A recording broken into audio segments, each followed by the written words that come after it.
কবিতা শব্দকল্পদ্রুম, কবি সুকুমার রায়।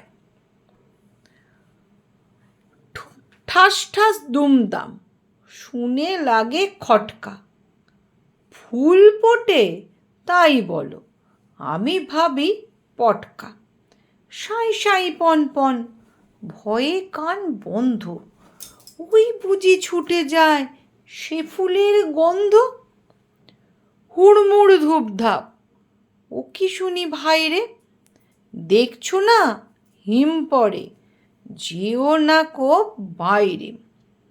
চুপ চুপ, ওই শোনো, ঝুপঝাপ ঝপাস, চাঁদ বুঝি ডুবে গেল, গপ গপ গপাস।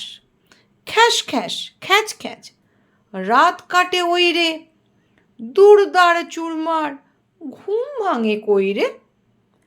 ঘর ঘর ভন ভন, ঘোরে কত চিন্তা, কত মন নাচ শোনো, ধেই ধেই ধিনতা। টুংটাং ঢং ঢং, কত ব্যথা বাজে রে, ফট ফট বুক পাটে, তাই মাঝে মাঝে রে। হই হই মার মার, বাপ বাপ চিৎকার, মালকোচা মারে বুঝি, সরে পড়ো এইবার।